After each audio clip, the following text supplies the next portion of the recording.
श्रीगणेशाय नमः। अथ श्री नारायण हृदय स्तोत्र विनियोगः। अस्य श्री नारायण हृदय स्तोत्र महामन्त्रस्य ब्रह्मा ऋषिः अनुष्टुप् छन्दः।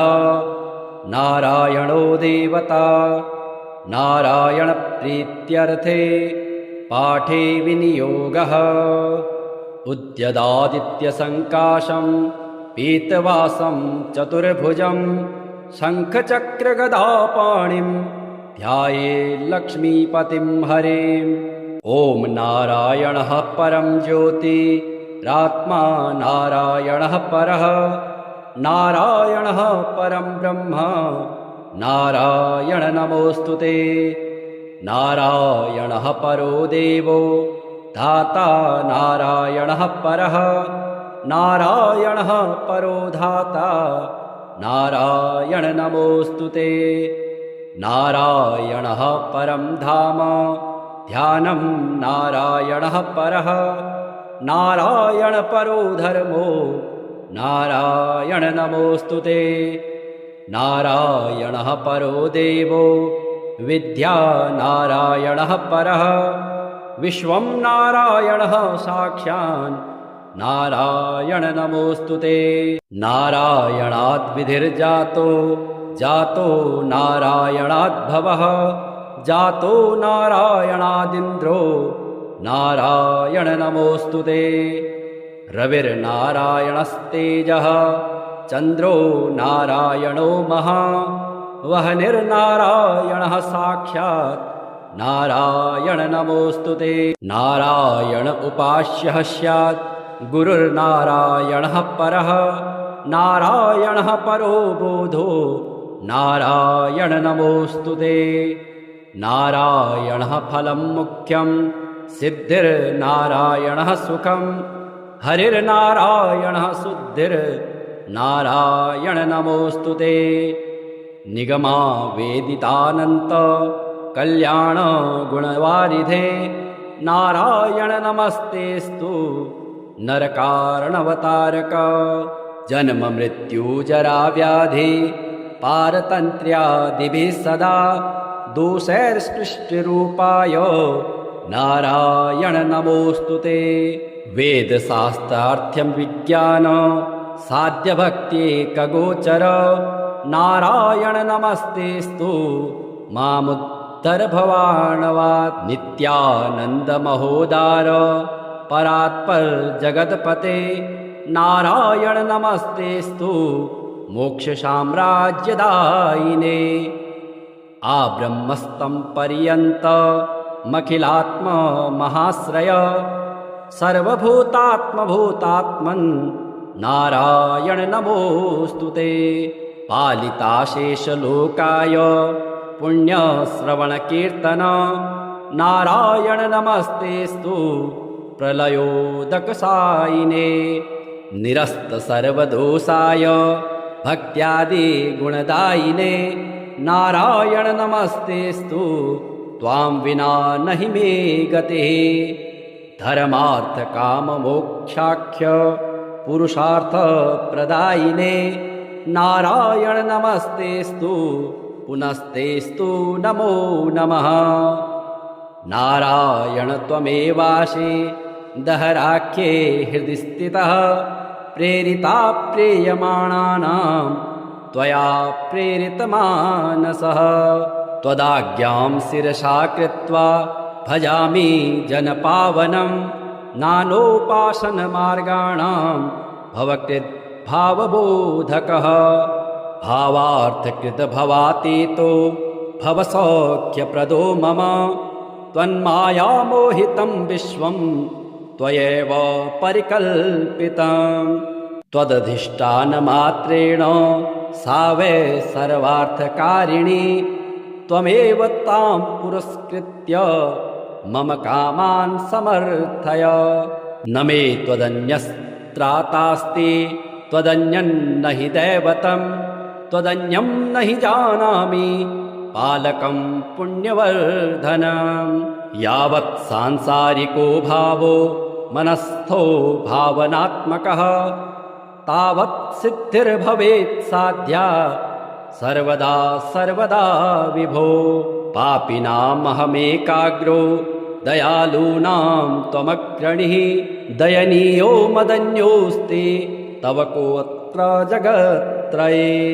त्वयाहं नैव शिष्टश्चेत् न स्यात् तव दयालुता आमयो वा न शिष्टश्चेत् दोषधस्य वृथोदयः। पापसङ्गपरिश्रान्तः पापात्मा पापरूपधिक् त्वदन्यः कोऽत्र पापेभ्यः त्रातास्ते जगति तले।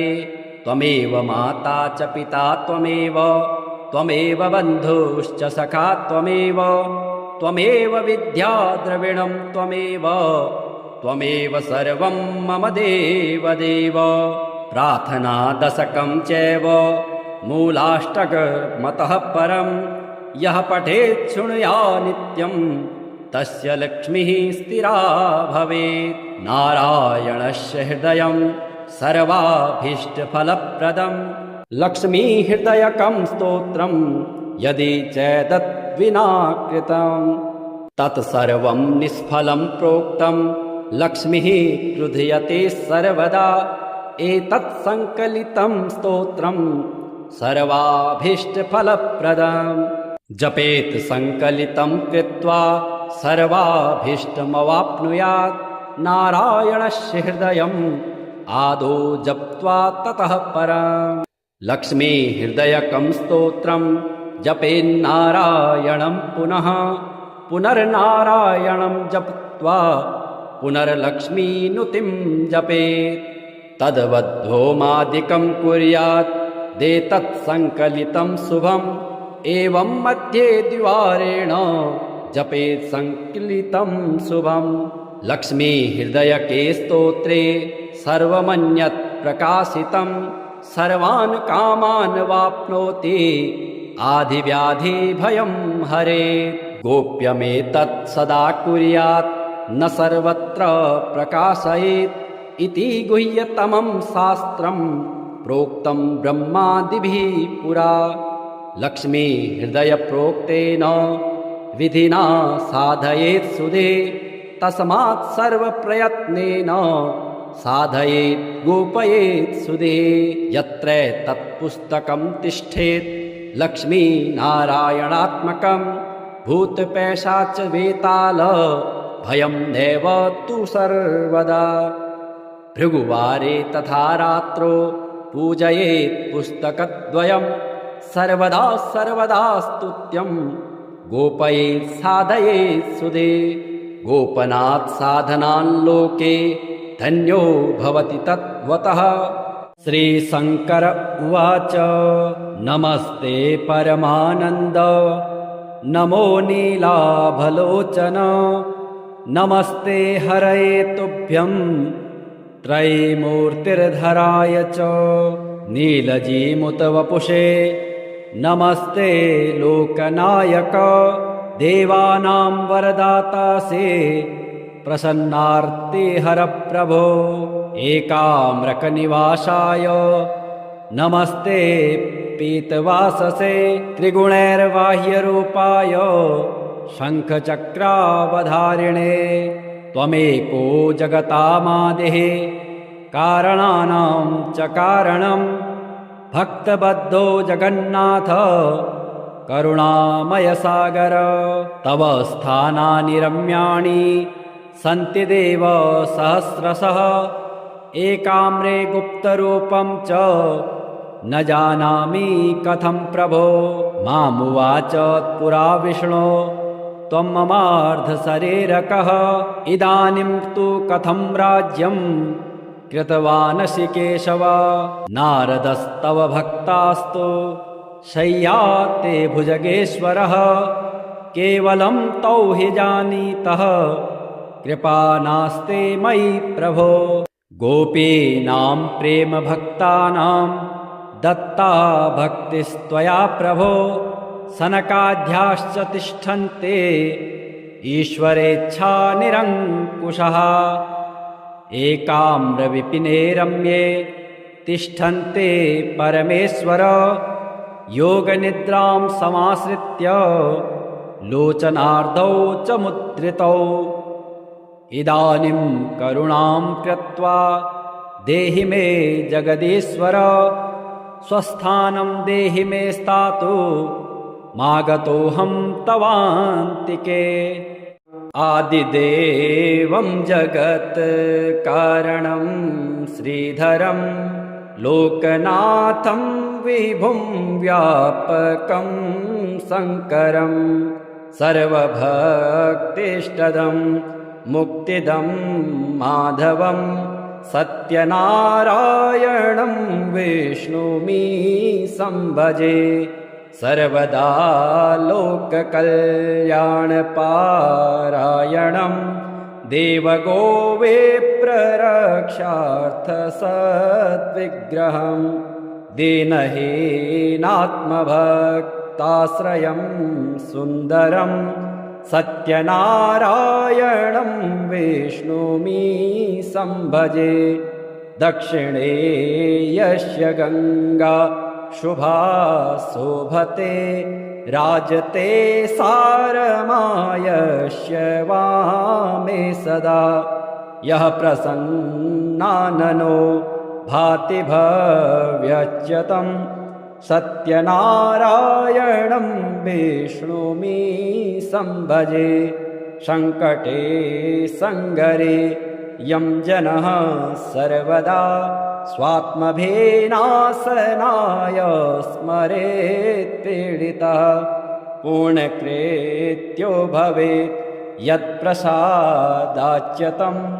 सत्यनारायणं विष्णुमि संभजे वाञ्छितं दुर्लभं यो ददाति प्रभो साधवे स्वात्मभक्ताय भक्तिप्रियः सर्वभूताश्रयं तं हि विश्वम्भरं सत्यनारायणं विष्णुमि संभजे ब्राह्मणः साधु वैश्यशतुङ्गध्वजो ये भवन् विश्रुतायस्य भक्त्यामरा लीलया यस्य विश्वं ततं तं विभुं सत्यनारायणं विष्णुमि संभजे येन चाब्रह्मबालतृणं धार्यते सृज्यते पाल्यते सर्वमेतज्जगत् भक्तभावप्रियं श्रीदयासागरं सत्यनारायणं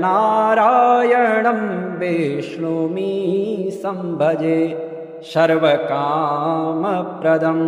सर्वदा सत्प्रियं वन्दितं देववेन्द्रैर्मुनीन्द्रार्चितं पुत्रपौत्रादिसर्वेष्टदं शाश्वतं सत्यनारायणं विष्णुमि संभजे अष्टकं सत्यदेवस्य भक्त्या नरः भावयोक्तो मुदाय स्त्रीसन्ध्यं पठेत् तस्य नश्यन्ति पापानि तेनाग्निना इन्धनानीव शुष्कानि सर्वाणि वे उद्यदादित्यसङ्काशं पीतवासं चतुर्भुजं शङ्खचक्रगदापाणिं ध्याये लक्ष्मीपतिं हरेम् ॐ नारायणः परं ज्योतिरात्मा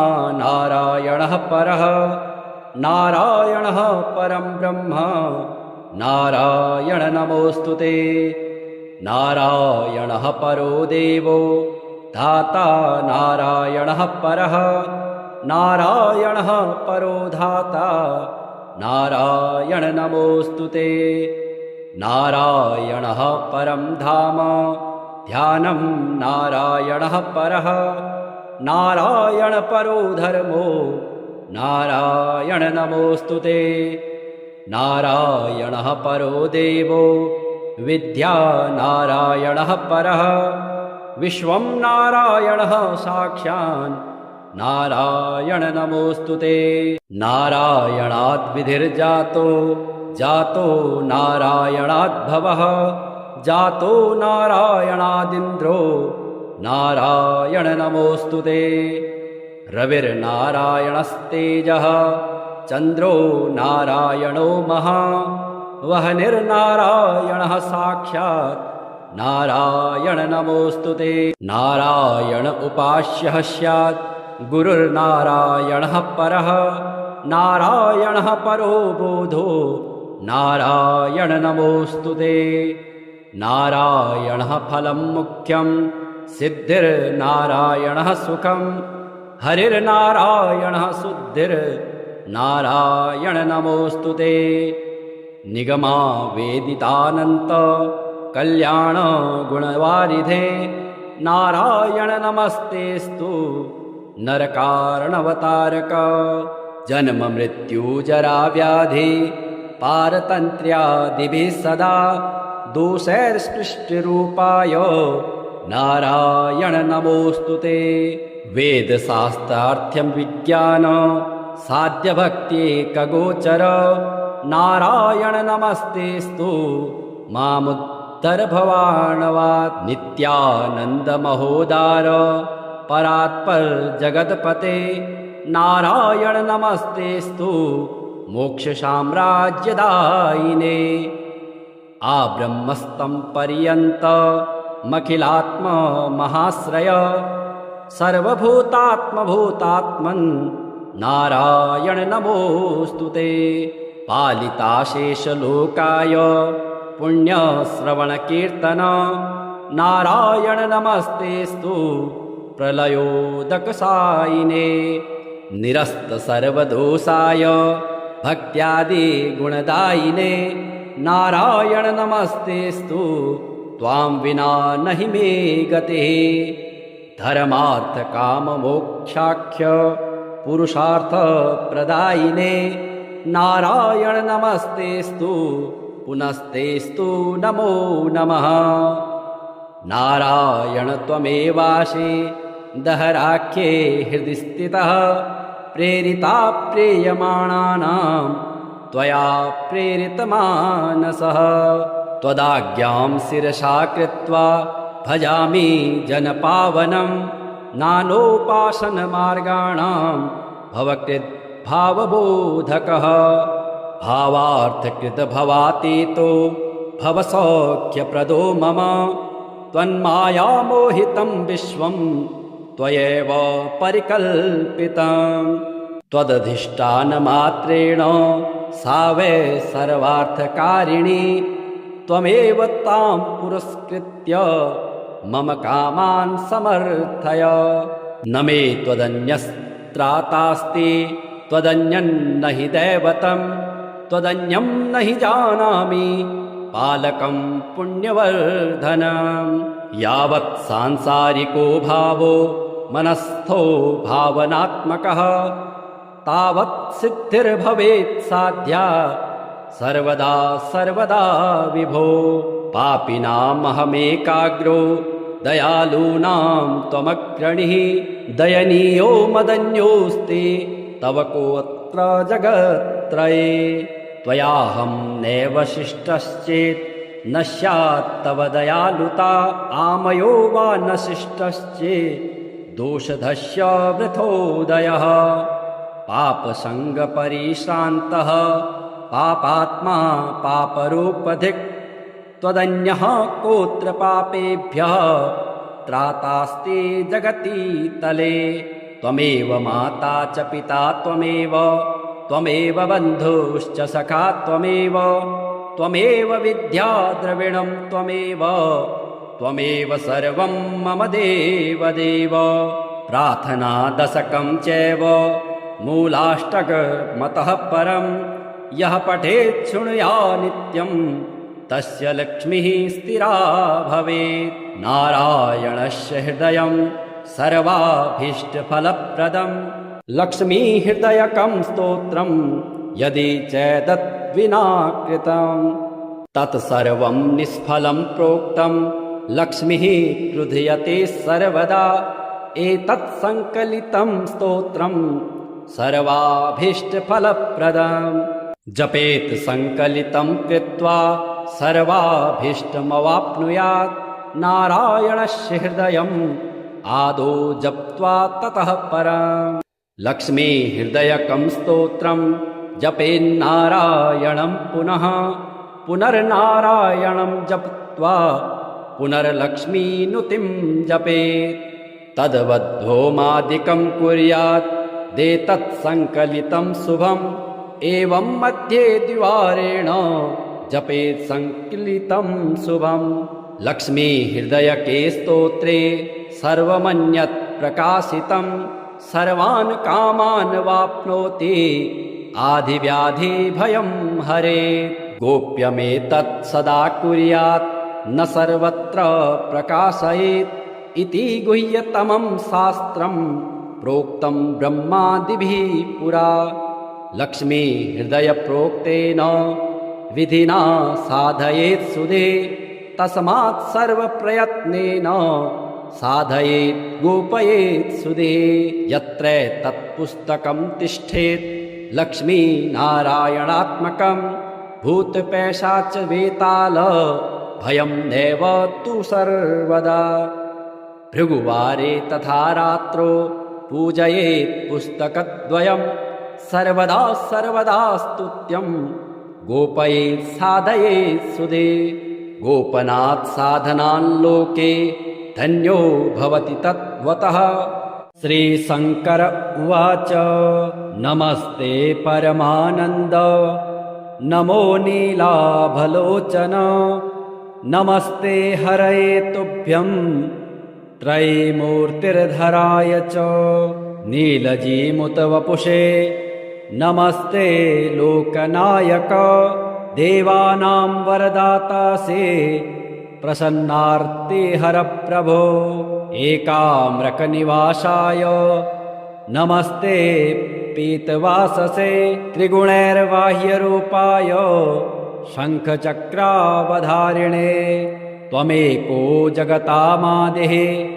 कारणानां च कारणं भक्तबद्धो जगन्नाथ करुणामय सागर तव स्थानानि रम्याणि सन्ति देव सहस्रशः एकाम्रे गुप्तरूपं च न जानामि कथं प्रभो मामुवाच पुरा विष्णो त्वं ममार्धशरीरकः इदानीं तु कथं राज्यं कृतवानसि केशव नारदस्तव भक्तास्तु शय्याते भुजगेश्वरः केवलं तौ हि जानीतः कृपा नास्ते मयि प्रभो गोपीनां प्रेम भक्तानां दत्ता भक्तिस्त्वया प्रभो सनकाद्याश्च तिष्ठन्ते ईश्वरेच्छा निरङ्कुशः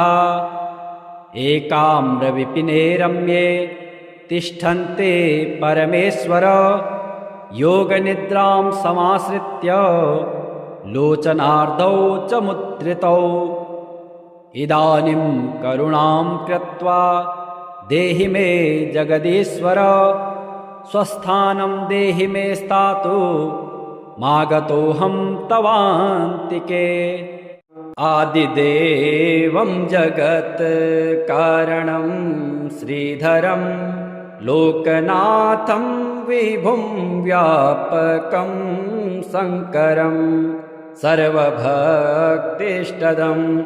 मुक्तिदं माधवं सत्यनारायणं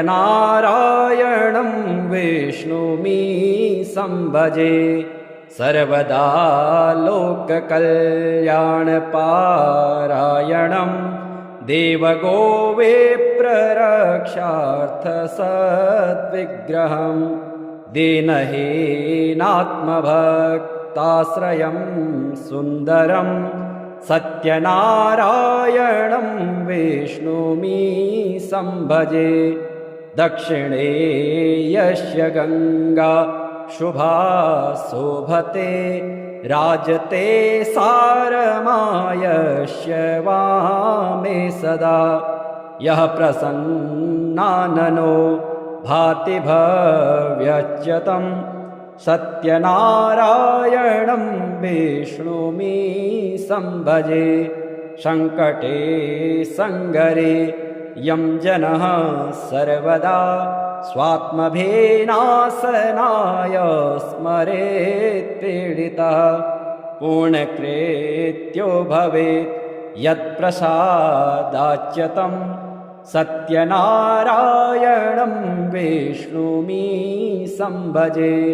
वाञ्छितं दुर्लभं यो ददाति प्रभो साधवे स्वात्मभक्ताय भक्तिप्रियः सर्वभूताश्रयं तं हि विश्वम्भरं सत्यनारायणं विष्णुमि संभजे। ब्राह्मणः साधु वैश्यशतुङ्गध्वजो ये भवन् विश्रुतायस्य भक्त्यामरा लीलया यस्य विश्वं ततं तं विभुं सत्यनारायणं विष्णुमि संभजे। येन चाब्रह्मबालतृणं धार्यते सृज्यते पाल्यते सर्वमेतज्जगत् भक्तभावप्रियं श्रीदयासागरं सत्यनारायणं विष्णुमि संभजे। सर्वकामप्रदं सर्वदा सत्प्रियं वन्दितं देववेन्द्रैर्मुनीन्द्रार्चितं पुत्रपौत्रादिसर्वेष्टदं शाश्वतं सत्यनारायणं विष्णुमि संभजे। अष्टकं सत्यदेवस्य भक्त्या नरः भावयोक्तो मुदाय स्त्रीसन्ध्यं पठेत् तस्य नश्यन्ति पापानि तेनाग्निना इन्धनानीव शुष्कानि सर्वाणि वे। उद्यदादित्यसङ्काशं पीतवासं चतुर्भुजं शङ्खचक्रगदापाणिं ध्यायेत् लक्ष्मीपतिं हरिम्। ॐ नारायणः परं ज्योतिरात्मा नारायणः परः नारायणः परं ब्रह्म नारायण नमोऽस्तुते। नारायणः परो देवो धाता नारायणः परः नारायणः परो धाता नारायण नमोऽस्तुते। नारायणः परं धाम ध्यानं नारायणः परः नारायण परो धर्मो नारायण नमोऽस्तुते। नारायणः परो देवो विद्या नारायणः परः विश्वं नारायणः साक्षात् नारायण नमोऽस्तुते। नारायणाद् विधिर्जातो जातो नारायणाद् भवः जातो नारायणादिन्द्रो नारायण नमोऽस्तुते। रविर्नारायणस्तेजः चन्द्रो नारायणो महा वह्निर्नारायणः साक्षात् नारायण नमोऽस्तुते। नारायण उपास्यः स्यात् गुरुर्नारायणः परः नारायणः परो बोधो नारायण नमोऽस्तुते। नारायणः फलं मुख्यं सिद्धिर्नारायणः सुखं हरिर्नारायणः शुद्धिर्नारायण नमोऽस्तुते। निगमा वेदितानन्त कल्याण गुणवारिधे नारायण नमस्तेस्तु नरकारणवतारक। जन्म मृत्यु जरा व्याधि पारतन्त्र्यादिभिः सदा दोषैर्स्पृष्टरूपाय नारायण नमोऽस्तुते। वेदशास्त्रार्थ्यं विज्ञान साध्यभक्त्येकगोचर नारायण नमस्तेस्तु दर्भवाणवात् नित्यानन्दमहोदार परात्पर जगत्पते नारायण नमस्तेस्तु मोक्षसाम्राज्यदायिने आब्रह्मस्तं पर्यन्तमखिलात्म महाश्रय सर्वभूतात्मभूतात्मन् नारायण नमोऽस्तु ते पालिताशेषलोकाय पुण्यश्रवणकीर्तन नारायण नमस्तेस्तु प्रलयोदकसायिने निरस्तसर्वदोषाय भक्त्यादि गुणदायिने नारायण नमस्तेस्तु त्वां विना नहि मे गतिः धर्मार्थकाममोक्षाख्य पुरुषार्थप्रदायिने नारायण नमस्तेस्तु पुनस्तेस्तु नमो नमः नारायण त्वमेवासि दहराख्ये हृदि स्थितः प्रेरिता प्रेयमाणानां त्वया प्रेरितमानसः त्वदाज्ञां शिरसा कृत्वा भजामि जनपावनं नानोपासनमार्गाणां भवकृद्भावबोधकः भावार्थकृतभवातीतो भवसौख्यप्रदो मम त्वन्मायामोहितं विश्वं त्वयैव परिकल्पितं त्वदधिष्ठानमात्रेण सा वै सर्वार्थकारिणी त्वमेव तां पुरस्कृत्य मम कामान् समर्थय न मे त्वदन्यस्त्रातास्ति त्वदन्यन्न हि दैवतं त्वदन्यं न हि जानामि पालकं पुण्यवर्धनं यावत् सांसारिको भावो मनस्थो भावनात्मकः तावत् सिद्धिर्भवेत् साध्या सर्वदा सर्वदा विभो पापिनामहमेकाग्रो दयालूनां त्वमग्रणिः दयनीयो मदन्योऽस्ति तव कोऽत्र जगत्त्रये त्वयाहं नैव शिष्टश्चेत् न स्यात् तव दयालुता आमयो वा न शिष्टश्चेत् दोषधस्य वृथोदयः पापसङ्गपरिश्रान्तः पापात्मा पापरूपधिक् त्वदन्यः कोऽत्र पापेभ्यः त्रातास्ति जगति तले त्वमेव माता च पिता त्वमेव बन्धुश्च सखा त्वमेव विद्या द्रविणं त्वमेव सर्वं मम देवदेव प्रार्थना दशकं चैव मूलाष्टकमतः परं यः पठेत् शृणुया नित्यं तस्य लक्ष्मीः स्थिरा भवेत् नारायणस्य हृदयं सर्वाभीष्टफलप्रदं लक्ष्मीहृदयकं स्तोत्रं यदि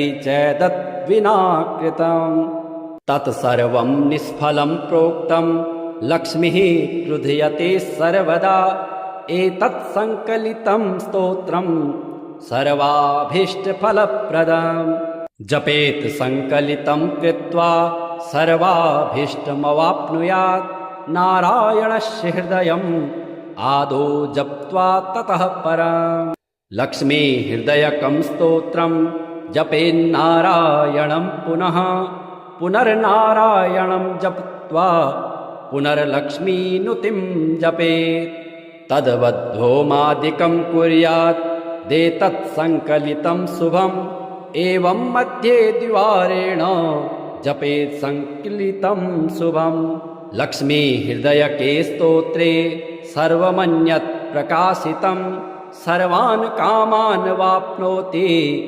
आधिव्याधिभयं हरेत् गोप्यमेतत् सदा कुर्यात् न सर्वत्र प्रकाशयेत् इति गुह्यतमं शास्त्रं प्रोक्तं ब्रह्मादिभिः पुरा लक्ष्मी हृदय प्रोक्तेन विधिना साधयेत् सुधे तस्मात् सर्वप्रयत्नेन साधयेत् गोपयेत् सुधे यत्र तत्पुस्तकं तिष्ठेत् लक्ष्मी नारायणात्मकं भूतपैशाच वेताल भयं नैव तु सर्वदा। भृगुवारे तथा रात्रो पूजयेत् पुस्तकद्वयं, सर्वदा सर्वदा स्तुत्यं गोपयेत् साधयेत् सुदे। गोपनात् साधनान् लोके धन्यो भवति तद्वतः। श्रीशङ्कर उवाच नमस्ते परमानन्द नमो नीलाभलोचन नमस्ते हरये तुभ्यं त्रयीमूर्तिर्धराय च। नीलजीमुत वपुषे नमस्ते लोकनायक देवानां वरदातासे प्रसन्नार्ते हर प्रभो। एकाम्रकनिवासाय नमस्ते पीतवाससे त्रिगुणैर्बाह्यरूपाय शङ्खचक्रावधारिणे। त्वमेको जगतामादिः कारणानां च कारणं भक्तबद्धो जगन्नाथ करुणामयसागर। तव स्थानानि रम्याणि सन्ति देव सहस्रशः एकाम्रे गुप्तरूपं च न जानामि कथं प्रभो। मामुवाच पुरा विष्णो त्वं ममार्धशरीरकः इदानीं तु कथं राज्यं कृतवानसि केशव। नारदस्तव भक्तास्तु शय्याते भुजगेश्वरः केवलं तौ हि जानीतः कृपा नास्ते मयि प्रभो। गोपीनां प्रेम भक्तानां दत्ता भक्तिस्त्वया प्रभो। सनकाद्याश्च तिष्ठन्ते ईश्वरेच्छा निरङ्कुशः। एकाम्रविपिने रम्ये तिष्ठन्ते परमेश्वर योगनिद्रां समाश्रित्य लोचनार्धौ च मुद्रितौ। इदानीं करुणां कृत्वा देहि मे जगदीश्वर स्वस्थानं देहि मे स्थातु मागतोऽहं तवान्तिके। आदिदेवं जगत्कारणं श्रीधरं लोकनाथं विभुं व्यापकं शङ्करं सर्वभक्तिष्टदं मुक्तिदं माधवं सत्यनारायणं विष्णुमि संभजे। सर्वदा लोककल्याणपारायणं देवगोविप्ररक्षार्थसद्विग्रहं दीनहीनात्मभक्ताश्रयं सुन्दरं सत्यनारायणं विष्णुमि संभजे। दक्षिणे यस्य गङ्गा शुभा शोभते राजते सारमायस्य वामे सदा। यः प्रसन्नाननो भाति भव्यच्युतं सत्यनारायणं विष्णुमि संभजे। सङ्कटे सङ्गरे यं जनः सर्वदा स्वात्मभेनाशनाय स्मरेत् पीडितः। पूर्णकृत्यो भवेत् यत्प्रसादाच्युतं सत्यनारायणं विष्णुमि संभजे। वाञ्छितं दुर्लभं यो ददाति प्रभो साधवे स्वात्मभक्ताय भक्तिप्रियः। सर्वभूताश्रयं तं हि विश्वम्भरं सत्यनारायणं विष्णुमि संभजे। ब्राह्मणः साधु वैश्य शतुङ्गध्वजो ये भवन् विश्रुतायस्य भक्त्यामरा। लीलया यस्य विश्वं ततं तं विभुं सत्यनारायणं विष्णुमि संभजे। येन च ब्रह्मबाल तृणं धार्यते सृज्यते पाल्यते सर्वमेतज्जगत् भक्तभावप्रियं श्रीदयासागरं सत्यनारायणं विष्णुमीशं भजे सर्वकामप्रदं सर्वदा सत्प्रियं वन्दितं देववेन्द्रैर्मुनीन्द्रार्चितं पुत्रपौत्रादिसर्वेष्टदं शाश्वतं सत्यनारायणं विष्णुमीशं भजे अष्टकं सत्यदेवस्य भक्त्या नरः भावयुक्तो मुदाय स्त्रीसन्ध्यं पठेत् तस्य नश्यन्ति पापानि तेनाग्निना इन्धनानीव शुष्कानि सर्वाणि वे।